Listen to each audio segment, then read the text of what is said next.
most of the guys I've spoken to that have scaled to a decent level, a few 100,000 a year, at least, or even a million a year or more, is mindset related issues is actually really, really important. And I just don't think it's a coincidence that all those people really hype up how important mindset is and they're successful.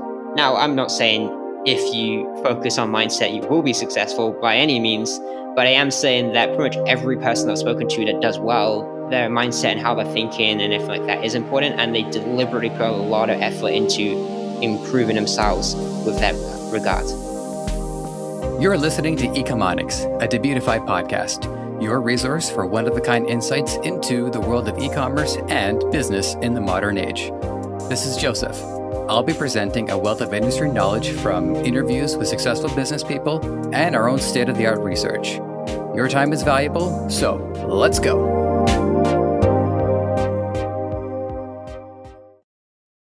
Daryl Rosser, our guest today, has gone on record to say that while he considers himself introverted, he still puts himself out there in a big way by interviewing key experts in the SEO space, a subject we've touched on but are able to broach more in depth thanks to his appearance on our program. Starting from humble beginnings, driven to step into the future unfolding before us, his knowledge is battle-tested, and his content on Lion Zeal is guaranteed to open your eyes to a whole new piece of the ecom puzzle. So go nuts. Daryl Rosser, welcome to Ecomonics. It is good to have you here. Thank you for joining us. I know it's pretty late over there in Vietnam, but it's great to have you here. How you doing? Thanks for having me, man. It's awesome to be here. It's awesome to have you here. And for our audience, I'm excited to share Daryl's knowledge with you today because he is an SEO expert, but I think it's better for him to describe it. So let's get into our first and most important question. Who are you and what do you do? Sure. So as mentioned, my name is Daryl Rosser and I'm an SEO guy, which means that I think most people know what SEO is, which is search engine optimization, which is getting more organic search traffic from Google. But basically, that's what I do, which is very open-ended, but I literally do a bit of everything with SEO. I started SEO now in 2013 because some client asked me to do it for them and I needed money and they offered money. I didn't know how to do it. So I was like, screw it, let's just take this money. Let's figure this thing out. And then in that time, I've done my own websites as an affiliate. I've done clients ranging from local businesses to SaaS companies to national brands to e-commerce today, which we're doing more of.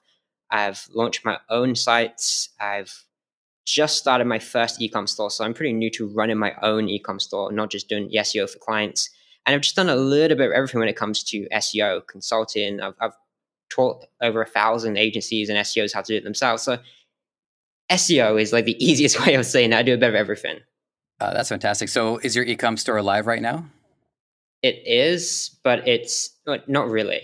So it's live. If you look at the site, it looks like it's live, but then we have traffic and we have people trying to order, but I don't want to enable payments because I'm too lazy to deal with it. Mm-hmm. And the reason, that sounds weird, but I'll enable payments when we get enough traffic to justify the hassle we have to deal with. Okay. I will say that hasn't crossed my mind, but I'll let you know if that initial hassle actually ends up, because I can see that. I can see it being more energy involved to have to deal with each individual order rather than have a process in place once you have a large amount of them. So that checks out. And like I just started my ecom store as well. Like I don't have the pictures.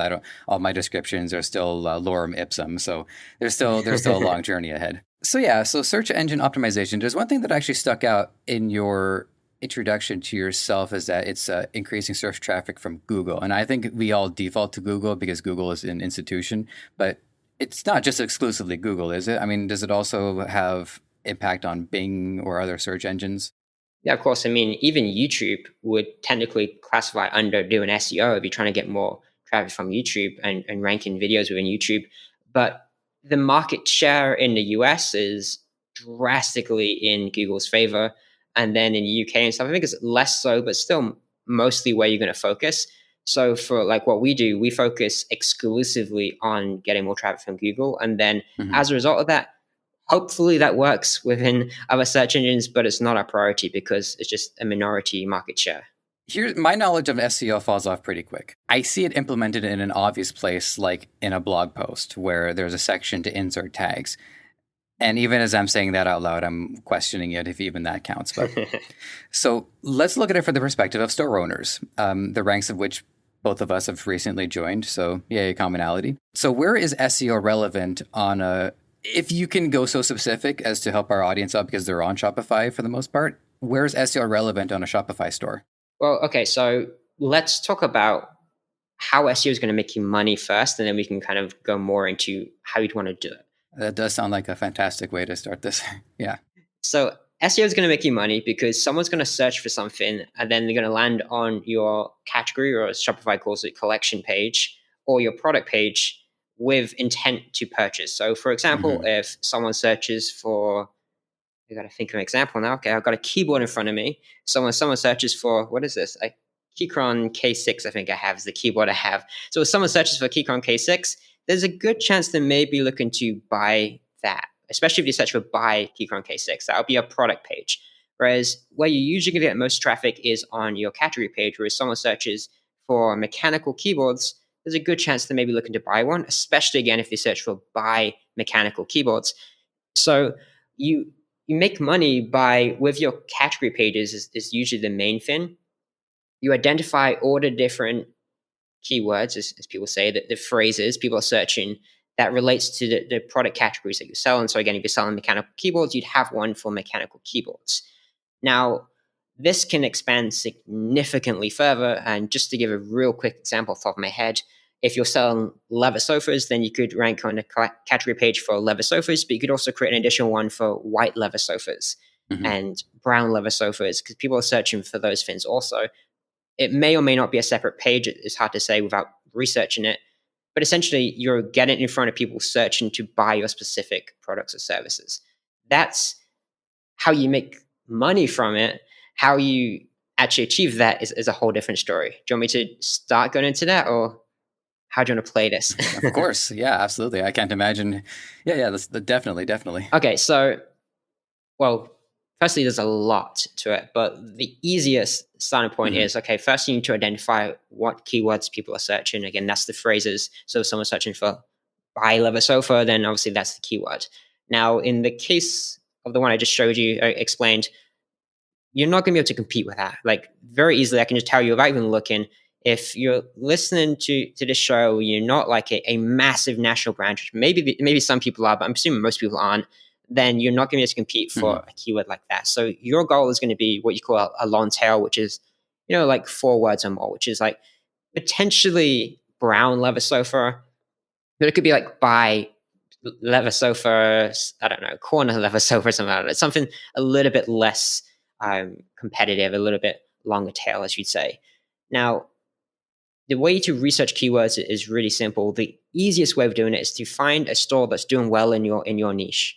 So find a competitor that sells leather sofas, and then put that competitor into a tool like Ahrefs or SEMrush. These are paid tools, but like SEO isn't really free. We can talk about that afterwards. But put it into one of these tools, and it's going to give you a list of every single keyword they rank for. And then from there, that gives you, okay, I'm simplifying this, but that gives you a whole list of all the different keywords that you want to target. And then you can decide which collection you want to target that with, which product you want to target that with, and so on. Now, for how to optimize it, that's a 10-hour interview in and of itself. But the important elements are, the keyword is in the URL. So it'll be slash collection slash leather sofas. The keyword is in the title tag of the page, which is built into Shopify. And it's in the H1, which is basically the name of the collection. Beyond that, you want to have a description on the page that is hidden, what we call topical relevance. So it has enough content around that topic of leather sofas. An easy way of doing that is to use a tool like Surfer, and Surfer will analyze the top ranking competitors and basically tell you, using data, what is working for this specific keyword, because every single keyword is different.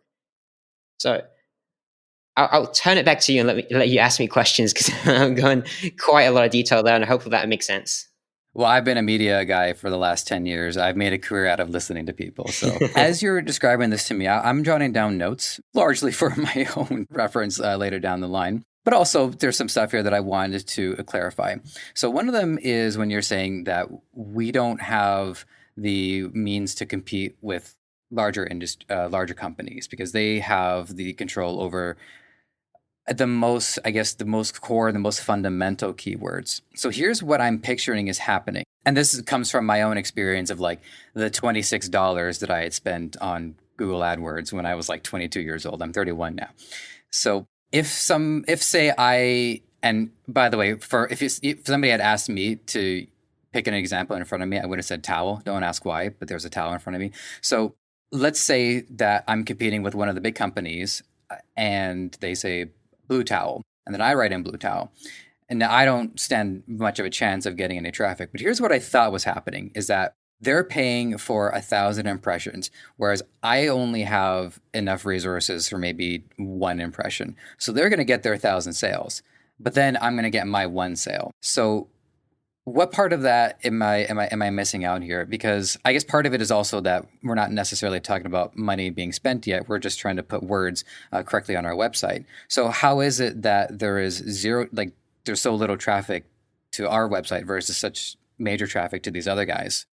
Well, because we're talking about organic only, so there's only 10 results. It doesn't, well, it does fluctuate, but on a day to day basis, it's just the same 10 results. You're not going to, it's organic. So that's the first thing. And Right. secondly, the reason, like the biggest factor for organic rankings, the things I mentioned matter a lot. They're very, very important. But the biggest factor is authority. If we simplify the algorithm, it's going to be authority, trust, and um, authority, trust. What's the other one I always say? And expertise, I guess. So authority, for the most part, comes down to backlinks, which is other websites linking to yours. And these tools like Ahrefs simplify this by giving a score to this out of 100. So they call this domain rating. And generally speaking, if you want a very, very quick indicator, if you can compete for a keyword, you want to compare what is your current domain rating and look at the top 10 ranking sites. And if you look at, say, leather loafers, I can just guess off the top of my head that most of them are going to be 60, 70, 80 domain rating. Whereas if you're starting a brand new site, it's zero. And even if you've established it for a couple of years, it's going to be probably less than 30 unless you've done some deliberate effort to build it up. So you don't have the authority needed to be able to compete for that keyword on any level. Now, the good news is SEO has, generally speaking, means targeting a lot of keywords. So for that leather sofa keyword, that has a lot of searches. So that's where their prioritization is going. So they'll have an in-house team probably that are going after those keywords. But when you get to those ones I mentioned earlier, which is long tail keywords, which are less competitive, have less searches, it's just not on their radar. It's just not a priority for them to target because the 80/20 of doing SEO makes more sense to focus on those bigger Mhm. ones. So by targeting those lower competition ones, there's kind of a gap usually, and you can usually enter that market for getting again into that top 10. And you usually find that out again just by checking the domain rating I mentioned previously. If you're looking at this keyword and hey, there's a site there that's a domain rating of 40, that's reasonably within our level. So you will have to forgive me if one of my questions ends up drawing from something that you had already described. I full transparency. This is a lot of learning for myself as well, and I'm happy to have the opportunity to absorb this information. So with that out of the way, can you break down exactly what the domain rating is comprised of? If it's traffic, is it sales, is it activity? How exactly do websites have good ratings versus low ratings? Well, that score specifically is called domain rating. So that's just Ahrefs measure. So every tool has a different way of calculating it.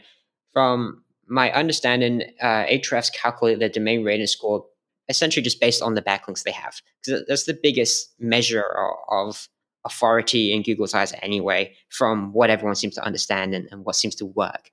So it's just counting like the number of links they have and then measuring the quality of the links based on the domain rating as well, which is really difficult to kind of understand how they started it in the first place, but that's basically how it works. So if you have a bunch of links from very high like DR60 websites, then that it's not only the quantity but also the quality that goes into that. So that's what's going to influence it. But it's just that it's the number of links to the website basically and the quality of those links. That's it.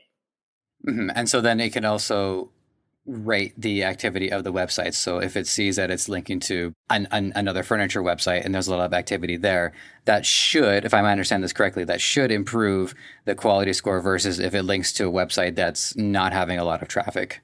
Well, it's links pointing to the website, not where they link out to. That isn't that can help Oh, with okay, your I SEO see. as well. That sort of thing matters, but the thing I'm specifically talking about domain rating is about the websites that link to yours. But yeah, if you have a lot of really low quality websites, then that can influence it, and you have a lot of really high quality websites that also influence it. Okay, terrific. This was actually something that popped into my head. I didn't have one of this one chambered, but I remember doing a little bit of reading and getting a little bit of mentoring on negative keywords as well, where what somebody can do is they can enter in the words that they don't want they don't want their results to then be they don't want their searches to be the results of. So one example is if somebody is looking for white shoes, or they're looking specifically for white tennis shoes. And if I'm selling white shoes, but if I'm not selling white tennis shoes, I don't want people to find those results because they're not going to get what they're looking for anyways. If they have one specific need and I can't meet that, then I want to cancel that out. Can you comment a little bit more on this for us and how important negative keywords are to the overall picture? On the ad side, again, that's if you're paying for search ads, it's super important. Of course, if you don't do this, you're going to waste a lot of money. On the SEO side, it's completely irrelevant because it doesn't. You're not paying per click. So if you're targeting the wrong thing, I mean, you wouldn't deliberately put effort into targeting that wrong keyword. And a lot of SEO in 2020, especially going into 2021, very soon, probably by the time this is out, is heavily based on what we call search intent today. Meaning that if I go online and I search for the keyword buy tripod or buy travel tripod or something like that, and then I should really be getting an e-commerce page to come up. If it's not a page about buying it, then I'm not going to be able to. It doesn't match the intent, right? Whereas if I go online and search for like what is the best travel tripod, then an e-commerce store can't rank for that keyword because it's not the right intent. The intent there is okay, like a blog post, like reviewing what is the best travel tripod.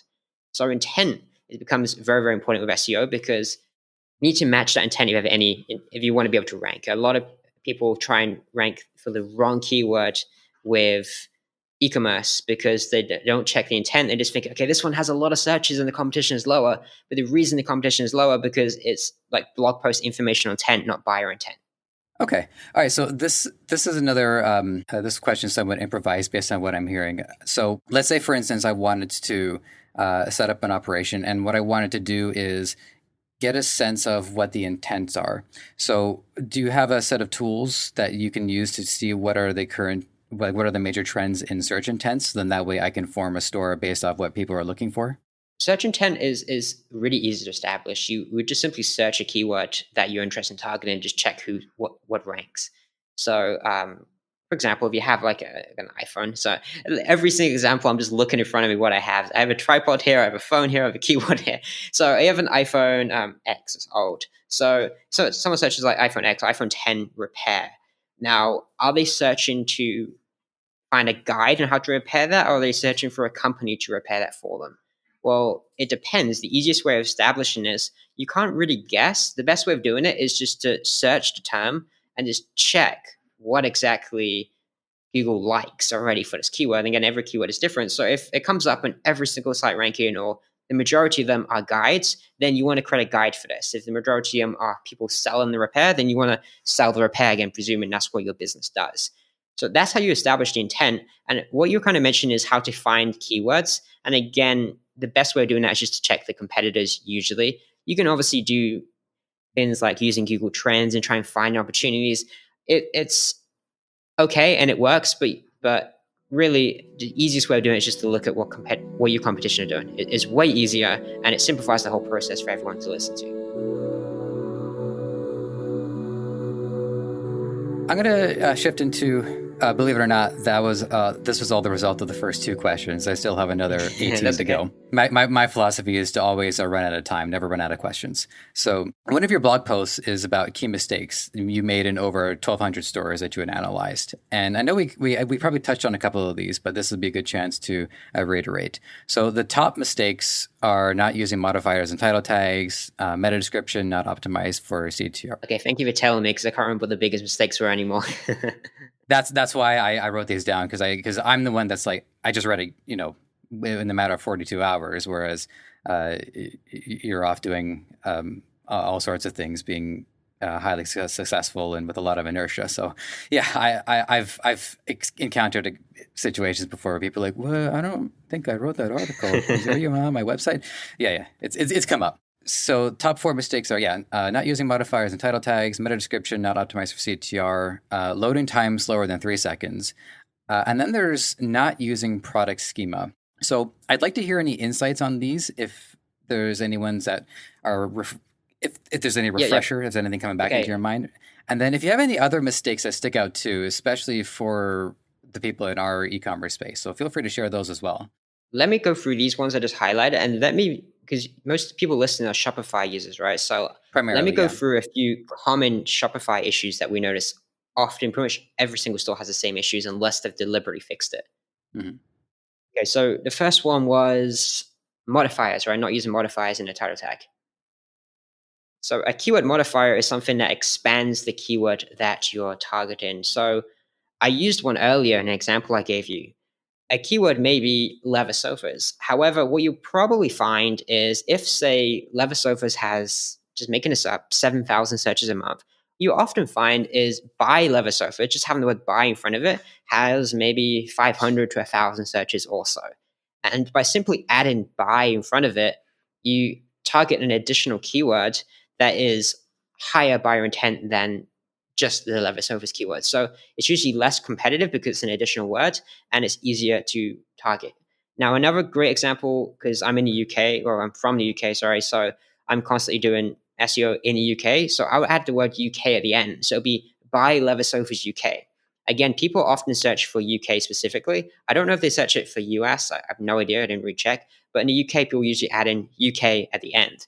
So by adding UK, again, I'm getting an extra few hundred searches a month for that specific keyword. Now, even if you already rank number one for leather sofas, by simply adding them, you can kind of help rank for those additional keywords, which get hundreds or thousands potentially of extra searches every single month. So that's what keyword modifiers are. You can do this on your collection pages. I recommend doing it on pretty much all of them. Even if you don't even research it, just add the word buy in front of every single one of them, just as a precaution, because in many cases that work. And if you're in the UK or something, try adding UK as well. Again, it also works. You can do this on collection pages and product pages if your product page is ranked for anything. The second thing I mentioned was CTR, I think, on the meta description. So the meta description is what shows in the Google search results below the title tag. And it's really, really important for CTR, which is click through rate. And essentially, here's what you need to do. If someone searches something in organic results, they're going to see your title first, and they're going to see your meta description afterwards, and possibly your URL. So it's really important that we treat this space as an advertisement to get people to click through to our website. So the meta description is give or take around 150 or so characters, 160 characters. So you want to really emphasize getting people to click. So what can you do? Well, firstly, you list like what exactly your product or category or whatever of product offers, like why they should, what, like showing them that you can help them with their problem. Again, matching that intent. Beyond that, just highlight things like capitalized words and mention, hey, free shipping or buy now, pay later, and things like that. Highlight like why they should go in your store versus everyone else's. Just trying to treat this as an ad. If you want inspiration for this, look at the ads for the same keyword and see what they're paying to advertise, because CTR matters to them a lot more. So just look at the ads and just kind of copy that for your organic results. And the next thing I think was schema. Is that right? Page speed. Speed. But yeah, page speed. Yeah. So page speed is important. I mean, I don't really think I need to explain that. It's quite obvious. It's important for conversion for users and also for SEO, because there's this thing called crawl budget, and essentially search engines assign a certain amount of resources to every website based on the authority, put it in simple terms, of your website. So just make sure you work on the page speed, compress images, basic things like that, caching, all that sort of stuff. And then beyond that, the next one was product schema. And again, I don't really think I need to clarify that because Shopify do this by default, so you're good to go anyway. I'm gonna have to admit that product schema is not a term that I'm personally familiar with. So if you don't mind clearing that one up for me, even if Shopify is going to solve it, I actually don't know it. Yeah, it just basically it wraps tags around certain things like the product name, the price of it, the reviews, and things like this. So search engines can understand it. So rather than just having the whole bunch of text on the page, and they can kind of understand this anyway, it just makes it very clear. Okay, here's how many are in stock. Here's the price of the product. Everything like that. It tells search engines what exactly it is. And sometimes you'll see if you ever search for like a product, you actually see that it says like in stock or out of stock or something in the search results. That's pulled up from product schema stuff. Okay. Yeah, that clears it up. And it also explains why Shopify is already on top of this, because those are all necessary variables that we have to enter in when we put in our products.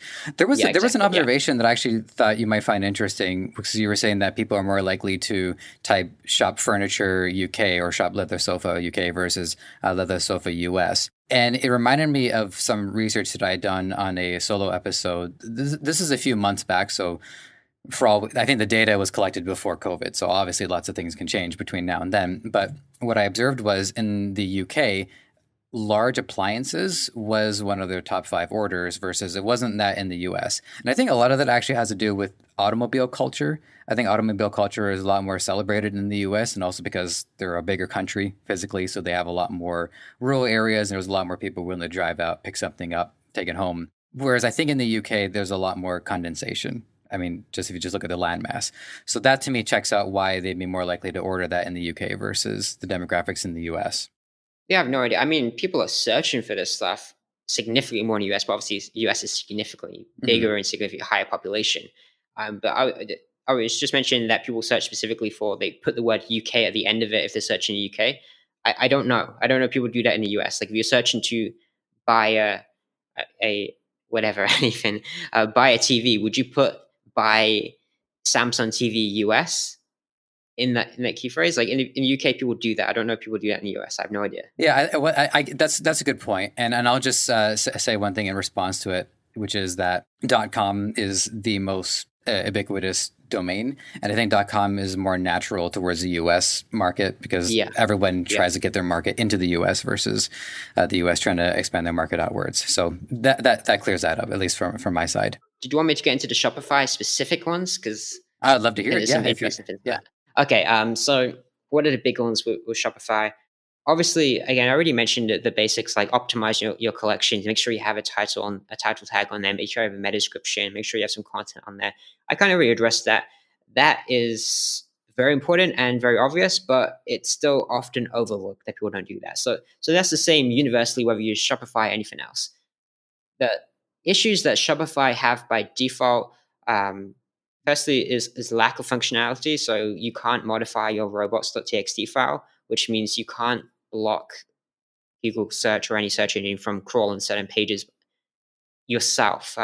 Shopify has some defaults that are pretty good, but you can't modify this, which is really annoying if you work with a technical SEO. And then also you can't access crawl resources, crawl logs, sorry, to check how they're crawling your site. It's kind of annoying for technical SEOs for most people listening. It probably doesn't matter, but it's something to consider if you want to work with a more technical SEO later. However, what actually matters is really easy fixes. Okay, here's a few off the top of my head. So by default, you have this page. It'd be slash collections, like just slash collections. If Mm-hmm. you ever look at your collection URLs, the slash collection name. But by default, you have slash collections that exists, and the title of this page is collections. It's just a list of all the collections you have. There's no real reason to have this page. It's not going to rank for anything, and it has no benefits to search engines. So a lot of pages like this should just be what we call no index, which just add a little tag to it that says, "Hey, don't index this page." So it can exist, but tell search engines don't index this page. And the same thing for slash collection slash all. And then you also have pagination on top of that, which is like collections slash collections slash all question mark page equals 1, 2, 3. And in many cases, I'll see like 200 of these because I have so many products, all indexed in Google and just again wasting those resources because it's just thin content. It doesn't need to be there. On top of that, you have tags. So you can have tags on both the product level and then also the blog level. So if you add tags to your collections, to your products, you'll see oftentimes it'll be like slash collections, slash collection name, slash tag name. Mm-hmm. And usually people don't intend on ranking these. They'll just be like, have a tag for say red, or have a tag for say 100 milliliter, something like that. And they have no intention of ranking for these. There's no keyword optimization or focus done. It's just for users. And the problem with this is that these are again indexed in Google. And if you look at the title of those pages, it'll be like the collection name tagged red or products tagged red or something like that. And that's not going to rank for anything. Even if it somehow did, no one's going to click that when the title is literally something tagged red, like products tagged red. So either no index those pages or actually add some content to them and then optimize them to rank for something. So that's tags on the products. And then you also have tags on the blog as well, which is the same thing. It looks exactly the same. It would just say like blog post or something tagged whatever fun Mm-hmm. or whatever the tag is that they add, and it doesn't make sense. You don't want to rank those. So again, no index all your tags by default. And I can't really explain how to do this here, but basically there's add-ons that allow you to do that for Shopify. But what we usually do is we just add a bit of code to the theme files, but it's not beginner friendly to explain how to do that. I guess for this one might be a little bit too. We might not be able to condense this question, but I'm going to ask it anyways just in case. But for people who are interested in the more technical side of SEO, what would be the starting place for them? Obviously, I guess check out your content, but in terms of how they can actually start to implement this, where can they start with there? Hire someone, really. Yeah. I mean, I'm biased because I have an agency and we literally do this, but really just hire someone. The things I just mentioned there, you could Google that. You could just literally Google the things I mentioned, like no index tag Shopify, and you can find a snippet of code or an add-on. Again, add-ons help you do this, and that will help you with some of this stuff. But really, the best starting point for these technical things, which is a massive part of SEO for shop for ecommerce, for any site Mm-hmm. really that's big, that has like 1,000 pages or something like that, which e-commerce stores tend to have, is technical SEO. And the best starting point for that is you want to do a crawl of your whole website. That means you want to get a list of every single page on your website, and you want to check against all the technical issues that could happen. So you could check, let me not mention that because it's too technical, like canonical tags and stuff, but you can check all these different technical factors and basically see what issues you have and what pages and across the whole site as a whole. And then you want to go and fix them all. So if we're doing this for 1,000, 2,000, 3,000 page site, this is about 3 or 4 months of work when we sign a new client, which is a lot. And I just wouldn't usually recommend someone doing this themselves. Yeah, I mean, there's been a through line with other people that I've talked to where before people either automate something or hire out, it's helpful for them to try it themselves first, because then at least at the very least they have a sense of what the actual labor is involved into it before they bring it over to an expert. So one variant of that through line is for us to try it, realize how abysmally difficult it is, and then Mhm. just get an expert. But there's another through line too with a lot of the people that I talk to who have their own agencies.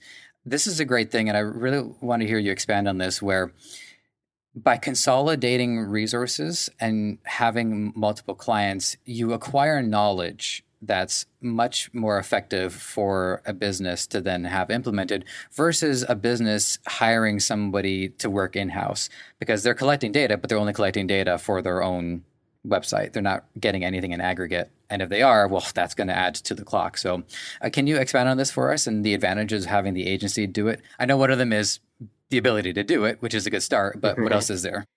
I think that's actually a really, really good point. I love that point a lot, actually. Yeah, use it. But Feel free. I agree with that. It's true. By working with multiple different clients, or even, not even just clients, just multiple different websites, you're completely correct. You get a depth of information that you don't get from working on a single website. In fact, you can't become good at SEO. That's just a fact. You can't become good at SEO from only doing SEO for a single website because you don't know how it works. You don't have test results. Like a lot of SEO is trying things out and seeing what works. If you only have a single site, that's not enough data to make a decision. It doesn't give you enough data to know really what works. So That's 100% correct. I like that point a lot. Why else work for the agency? Honestly, it's just a smarter business decision. So again, like I'm saying this, and I'm biased because I run an agency, but I'm not biased because probably most people listening probably don't want to work with me because we don't work with anyone that's not going to spend at least $3,000 a month in SEO. So most people probably aren't going to be a good fit anyway. And really, it's just a better business decision if again, if someone pays us $3,000 a month and we can increase their bottom line by 20-30% on probably the very, very low end, well, that's a no-brainer decision, and it's better use of their time. So it just makes sense. And then also, again, it's just skill, and they're probably not going to have the ability to figure out themselves. And again, we're talking on the low end, we charge $3,000 a month. Well, good luck hiring someone for $3,000 a month that can remotely do what we do. Yeah. The reason why that point came to me is because I have the fortune to talk to people week after week who are in similar positions, not doing SEO, but accounting or consulting, working specifically with, say, a certain distributor like Amazon. And so over time, I noticed these themes. And I actually wanted to ask you if you had noticed any themes in your own interview series, because you've talked to a lot of high profile guests as well. I don't know what the proportion is of people in the SEO space versus, well, other people, but my guess is there is a proclivity towards SEO. But what are some of the major takeaways that have stuck with you throughout the people that you've talked to? That's a good question, and I'm Thanks. delaying this because I need to think about it a little bit. By all means.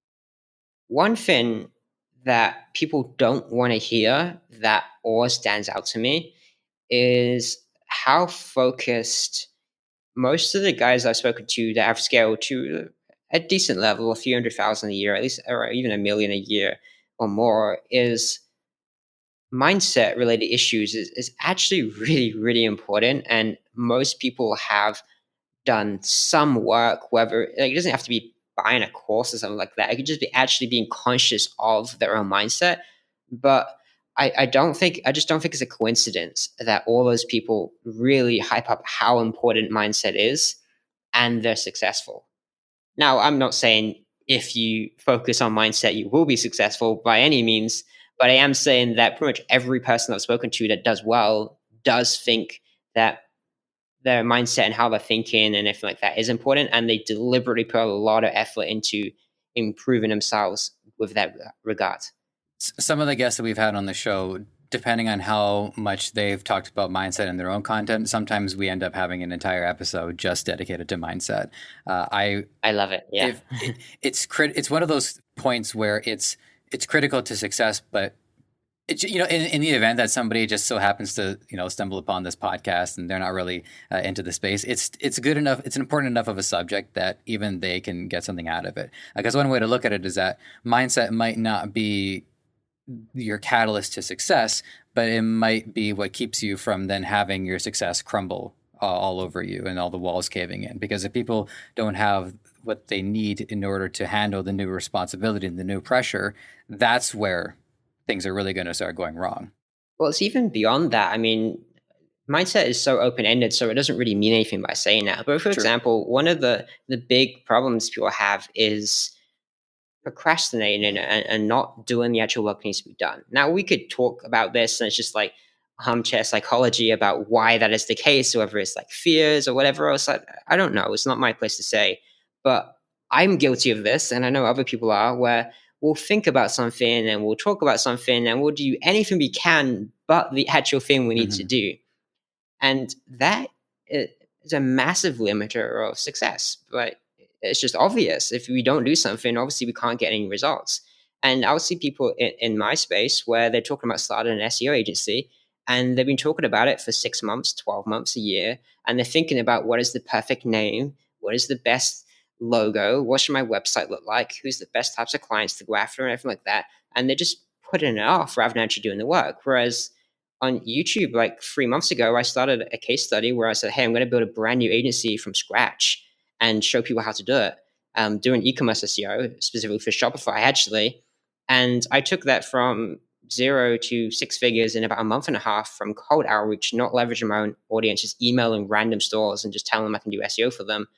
And I did that without a name, without a logo, without a website, without any like those things people think they need, just based on knowing what I actually do and obviously having skills. I'm not downplaying that whatsoever. I've been doing it for years. But the point is, half of those things that people spend time thinking about just is completely unnecessary. But we just tend to hold ourselves back with this again for whatever reason. I don't know. Yeah, I guess it's good to just put that disclaimer in that neither of us are licensed psychologists. So that's Yeah. that's important, but it's fun to theorize. And you also made an important point too, that just saying mindset is a general term in the same way saying health is like, yeah, okay, Yeah. True. So I get that. What I'll tell you from my own experience as I've helped try to get a lot of people, and we're talking like really low key, like locals, people who are trying to start a podcast. They get 10 listeners, they're happy. Corner to corner, brick by brick stuff has been a lot of my past, and I'm happy about it too because I like doing the small scale things. One of my friends, he wants to do a IT YouTube show. He wants to be like a go-to IT expert, and he just won't do it. I think the problem is talking about it feels good. Here's my idea. Oh yeah, that sounds like a great idea. Yeah. And then that satisfaction is actually enough because you get all the satisfaction without any of the pressure. And I think what happens is people don't realize those deeper feelings of satisfaction that are yielded from deeper sacrifice and harder work. If people aren't conditioned to feel that, or they don't have an opportunity to do that, then they don't know what they're missing out on. That word you mentioned, by the way, conditioned, I think it is very, very important that this is learned behavior. I don't think, but maybe some people are just normally like this, but in my own experience, it's learned behavior. I procrastinate just as much as anyone else, but I train myself that I need to move fast and I need to move as fast as I possibly can. And I come up with an idea and I'll be working on it the same day if I can. It depends on what it is. But it's trained behavior. And I think you can train people not by watching a video or listening to a podcast, unfortunately. I don't think that's very effective, but by being with someone or being around someone and watching them when they're asking a question, what should I do? And just like, hey, like, stop thinking about it, just get this thing done. And training them basically and conditioning them on how to actually think and act. Mm-hmm. Yeah, I like to think that the best thing that podcasts can do is to act as a catalyst for people to at least understand that something exists and then make their way forward from there.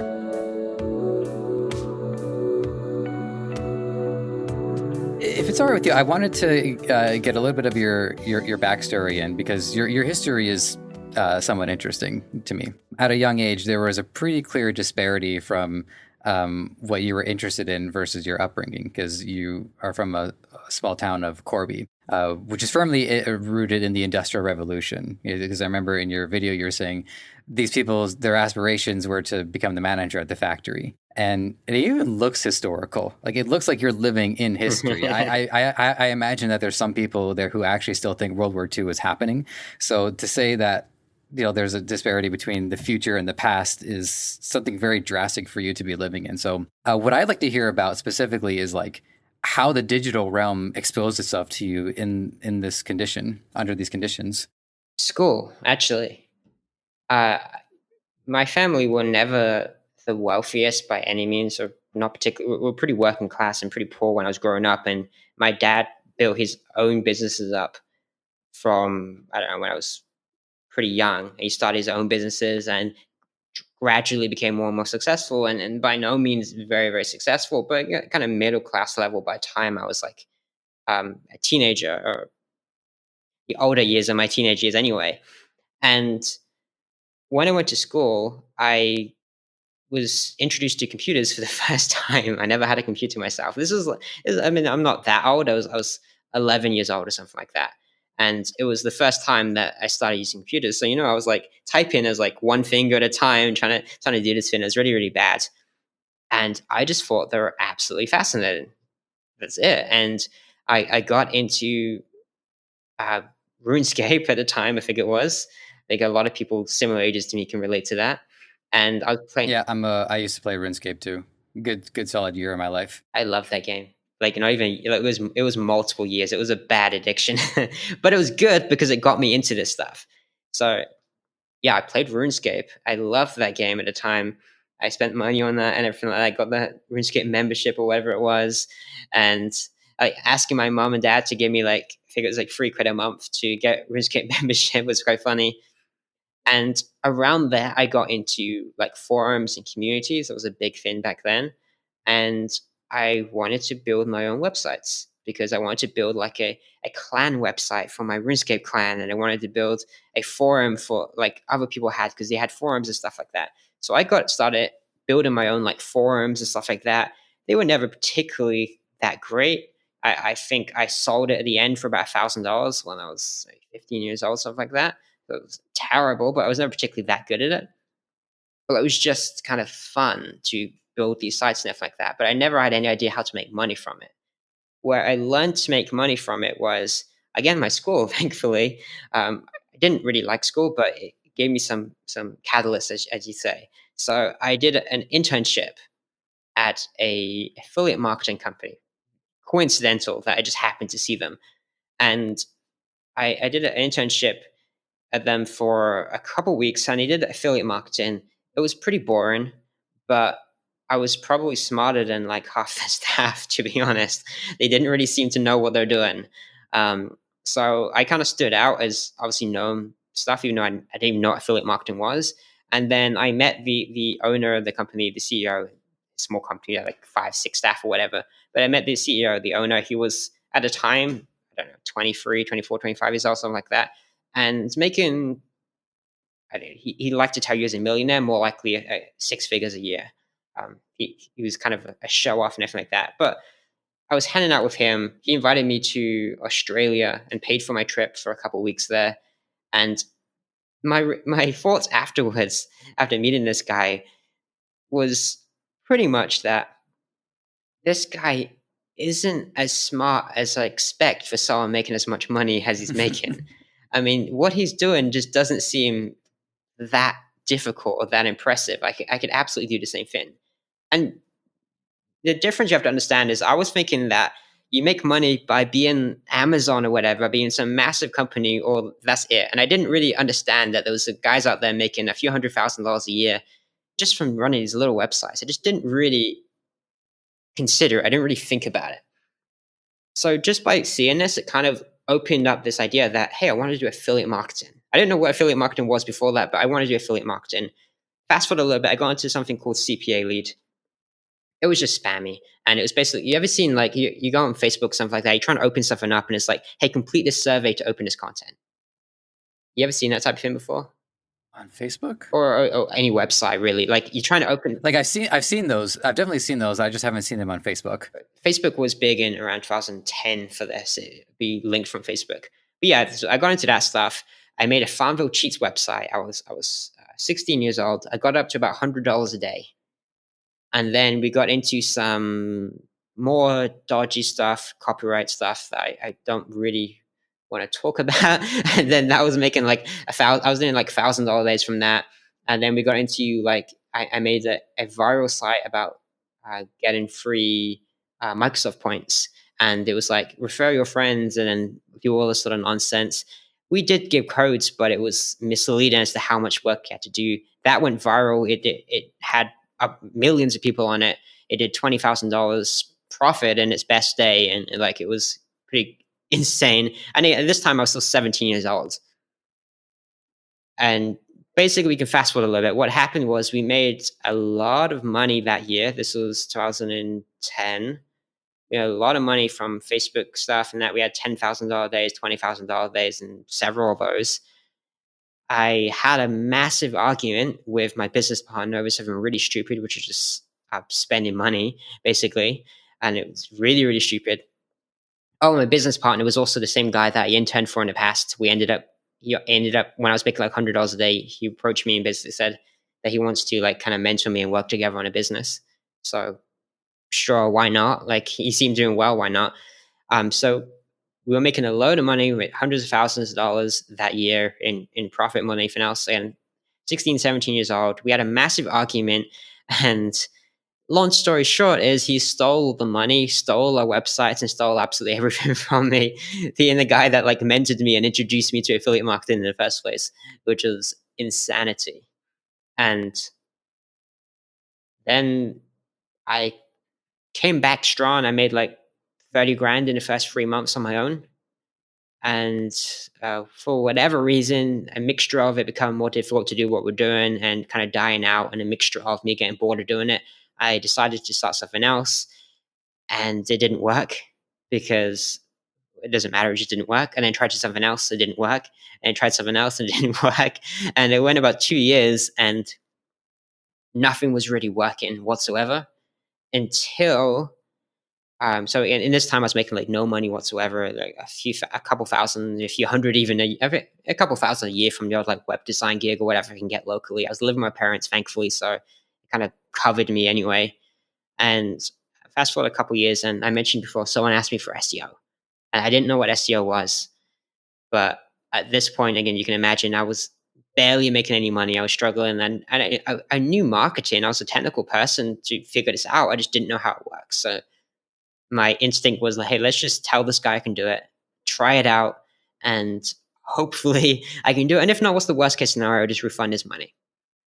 That was like my beginning to SEO. About 18 months later, I had that up to a $10,000 a month business from other clients and my own site, stuff like that. And I just scaled that quickly because like that mindset issue just like turned off quickly because I just kind of saw the opportunity was in. I was no longer like holding myself back. Uh, I think I'm way over the question you asked me, but that's pretty much how I got into this. Well, like I said, my passion is to listen. So it's a great story. There may be a few things in there that I would want to just touch on. I guess the one that I'd like to ask on behalf of our audience, just so our audience understands what happened between you and those guys is, and if this is too sensitive, I'll understand. We can even cut this. But was it like, do you feel that they had this malign intention for the majority of it, like they had seen you as a mark, or was it that things just broke down and they retaliated and then they just wanted to take what they could from you? No, Because in neither it's case, one I'm sorry it person. happened. Yeah, sure.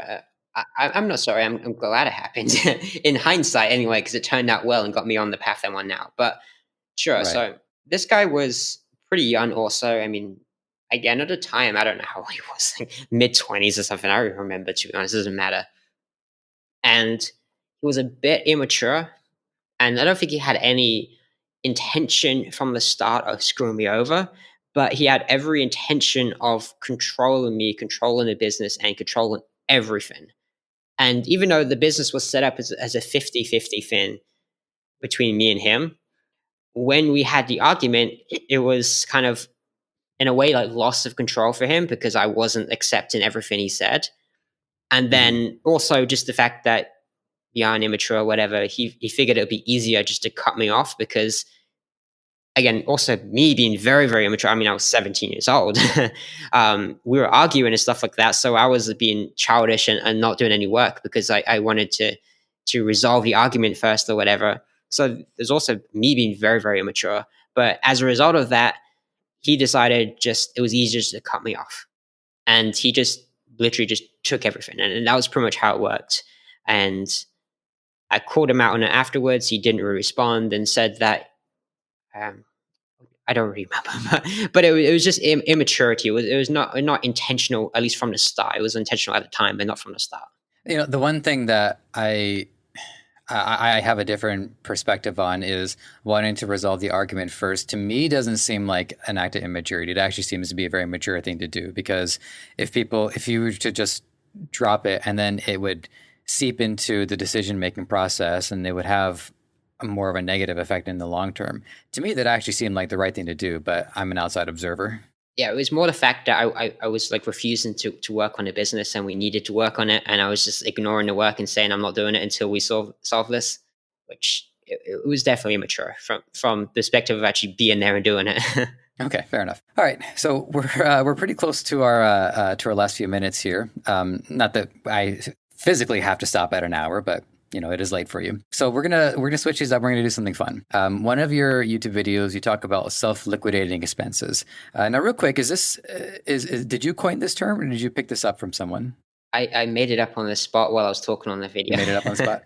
Oh, wow. Okay. Yeah. No, it checks out. So it's a great topic. So the premise of it, I'm actually going to see if I understood it because I'm curious to see if I was able to process the information. But essentially, it's looking for a way to minimize losses or turn a profit on activity that would otherwise end up being a loss. So, for instance, you mentioned if you wanted to take a trip somewhere, you would find a way to generate some revenue while you're there, do some one-on-one consulting work or something along those lines. So how am I doing? Do I have the premise down? Yeah, that's pretty much what I was talking about. Yeah. Okay. So you also said in the video too, like it's an interesting experiment to think about, well, what am I about to do? And then how can I get revenue out of this? And one of them is doing consulting calls for a discount while you're playing video games. So at least that way you can play video games while you're talking to somebody rather than just play video games outright. And I never actually did that one, by the way, but I just think it's a cool idea. Yeah. Well, I mean, for me, if not for that example, I would have thought, well, if I'm going to play video games, maybe I'll get into streaming or something. So at least that way I can have like an audience and maybe there's some revenue there. But that would be like a whole other investment. Yeah. It is. Yeah. And it does also affect people's opinion of the games that they play. Not that I've ever ruled it out because I'm a massive nerd. But anyways, the reason why I brought this up is, so I wrote down 5 expenses and maybe you've considered how to SLE them. Maybe we'll think of something on the spot, but we're just going to go for it and see what comes up. Okay. And by the way, I explain why I do this, by the way, is one, because I'm cheap and I don't like spending money. It's like, I will spend money. I'll fly business class stuff. And why not? Because way better in economy. But I mean, I prefer not to if I don't have to. And 2, because again, it's just kind of fun for me. It's a bit weird, but it's just a bit fun. If I'm going to do something, why not see if I can get it for free? Essentially, is the idea. Yeah, exactly. Yeah, I think it's fun too. I think it's a great idea. So here's the 5 that I've got. Let's see what we can have or may have to come up with. So the first one is groceries. I've never thought of a way to, like, because groceries is an issue that it was one of the things I'm thinking of is like, what can I do for groceries? I don't know.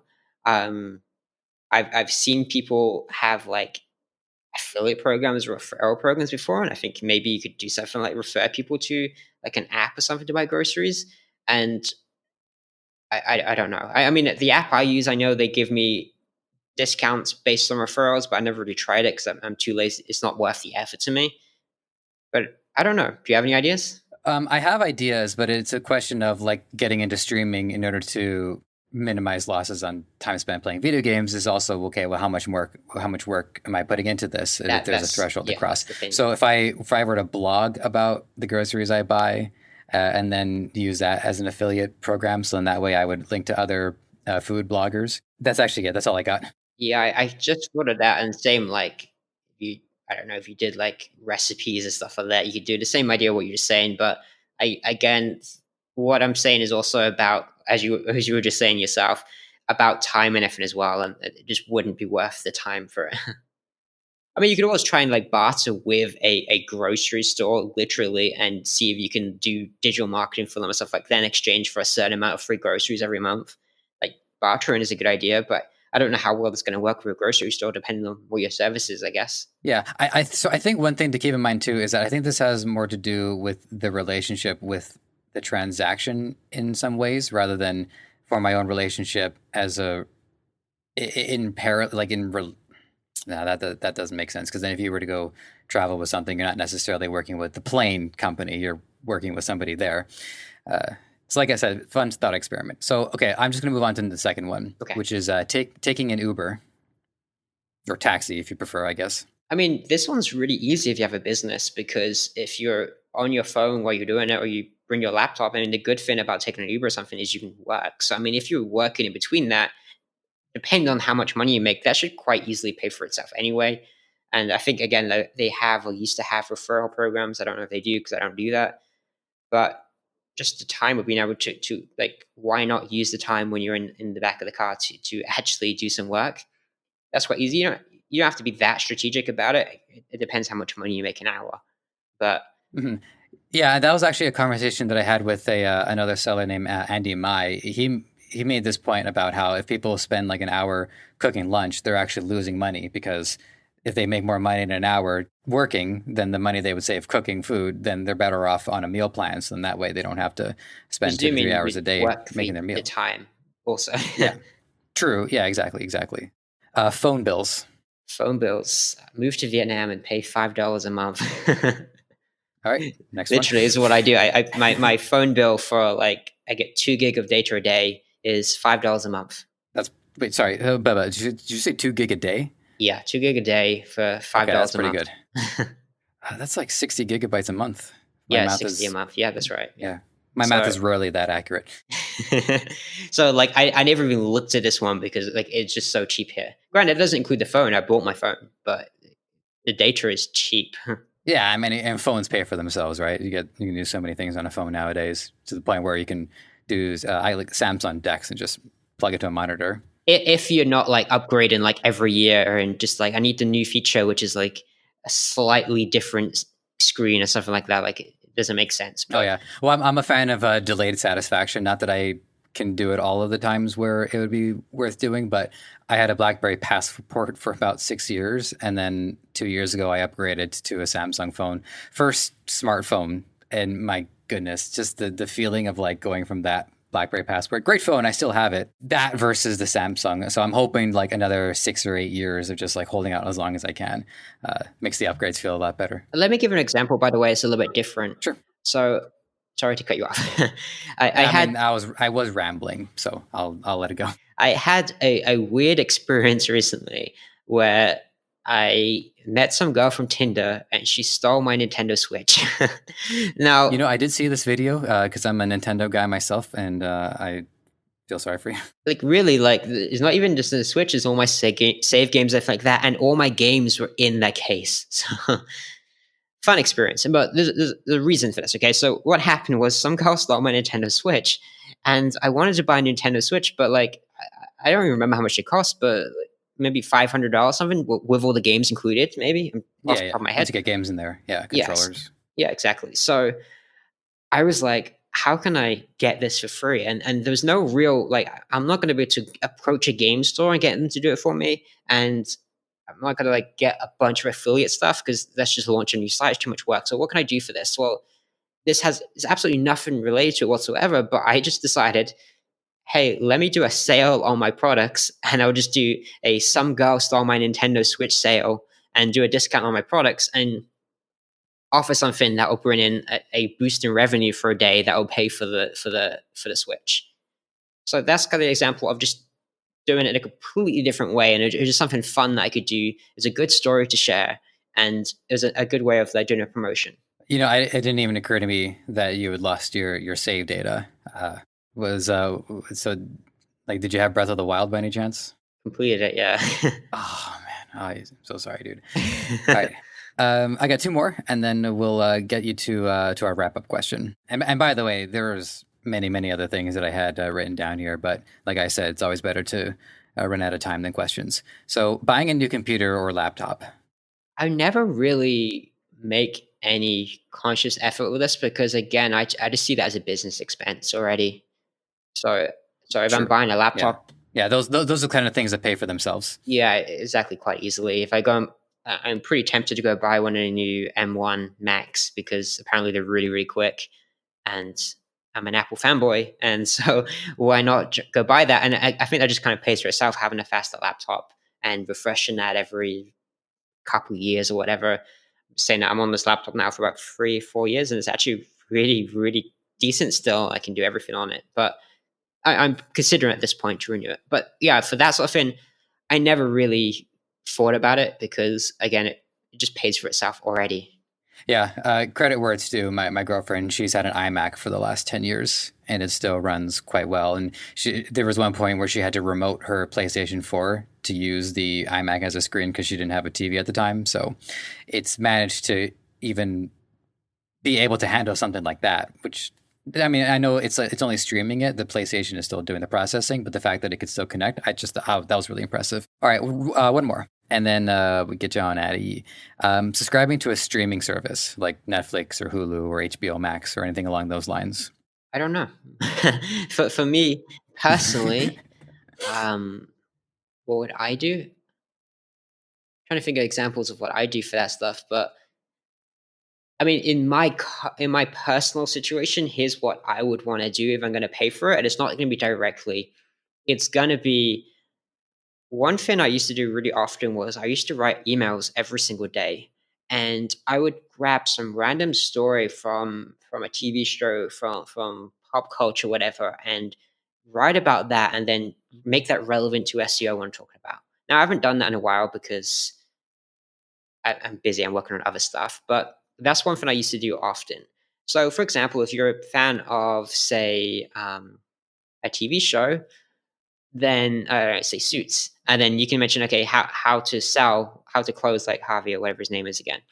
So you could do like a piece of content, a video, anything like that, and kind of leverage the time you're spending on Netflix or whatever, and then use that to create content that may not necessarily be like a review of the show, but is how to like sales lessons from this show or whatever. Even if it's nothing to do with sales, I mean, you can make anything to do with sales. Like it's very, very easy. So just kind of use it as a source of information, as a hook to talk about what you do. Doesn't directly pay for it, but at least you're not completely wasting your money and your time. Yeah, and this is I'll say one thing to it too, but this is somewhat along the lines of streaming, where I know some YouTubers they do let's watches or they'll do this person reacts to it. So basically, what they're doing is they've turned on their camera and they're watching the TV show and they're capturing their own organic reactions, and then maybe they'll do 10 or 15 minutes of like how they feel about it afterwards. So they're not, I don't think they're live streaming, although I'm sure that they could if they wanted to, and I'm sure there's cases where they are, but it is possible to just like watch a TV show and then turn your own viewing experience into content. So that is one route. Yeah, the only reason, again, I was saying for me personally, I wouldn't do that because it's just extra work, and I don't think anyone wants to watch me reacting to a TV show. I do reaction videos on YouTube recently. I've been playing around with it, but it's like marketing videos and stuff like that. I didn't add in my own opinion. So Yeah. I only brought that up because I was just trying to bear in mind, like, okay, hang on, is this how much extra effort is this? And there is a little bit of extra effort, but it's not to the same scale as like running your own streaming community. So I'll leave it at that. yeah, and also for Netflix or something, just get someone to give you their login. I mean, really, why not? That's fair. I am using my brother's Netflix, but that's because I paid for Netflix for 5 years. We're a good family like that. Yeah, my parents have a multi-user account, so I'm still using. I mean, I make more money than my parents, but they pay for a family account, so why wouldn't I use it? Yeah, exactly. All right, Daryl. Well, this has been fantastic. It's been fun. It's been interesting, insightful, a little heartbreaking at times, but I think we've gone to quite a few places. So thank you so much for your time. The last thing we got to do to wrap up is if you have any parting wisdom you'd like to share. If there was an answer to a question I didn't really ask, I'll give you the floor once more to share it, and then let the audience know how to reach out to you. I have absolutely no idea. You know, that should be a good piece of advice. Half the time, I have absolutely no idea what I'm doing, and I just get on and figure it out anyway. Like I mentioned before, I started that ecom agency and grew it to six figures of clients in a month and a half. I didn't know that I was going to specialize in e-commerce at the start or Shopify. I just kind of started off, and doing like a little secret that I probably wouldn't tell most people, but we're an hour in, so most people won't get this far anyway, is that I never used Shopify at that time. So this is 3 months ago. I'd never personally logged into Shopify before when I started a e-commerce SEO agency, or what ended up being a Shopify SEO agency. I never even used Shopify before, so I had no idea what the common Shopify issues were. But if you listen to me on this episode, you'd think, wow, this guy's an expert at it. Where I learned the specific issues for Shopify within the last 3 months. Granted, I've been doing SEO for 7 years, 8 years. But the point is that oftentimes I have no idea what I'm doing and I just get on with doing it. And that is a really easy way to be more successful, is not to think more about it and not to feel bad or anything that you don't know what you're doing, because it's perfectly normal. And the way to overcome that is not to read about it or learn about it in many cases, just to go try it out and see what happens and then adjust your strategy based on that. It's oftentimes easier to try to do something and pivot than it is to learn everything up front and try and get it right the first time. You know what? I'd like to back you up too and say for people wondering like what people have to know in order to be at the scale that you're at. I guess people in their minds they think that they have to be masters. They have to know everything, and the reality is, well, things are always changing. There's always new things to learn. So to be at the level you're at and to admit that there's still a lot to learn is, I think, encouraging in of itself. It says, look, people who start off they don't know things. People get into 8 figures, 9 figures, 12 figures, whatever. They still don't know everything. We're all humans, right? We're all just trying to learn and try to keep going. Exactly. Yeah, and it's the same for everyone. I go to masterminds with guys that are making a lot of money and a lot more than me, and they're still asking for help, and they're still sharing their problems and asking what should they do about something. It's not like everyone at the top is magically doing perfectly well and nothing's going wrong. They're still learning, and in many cases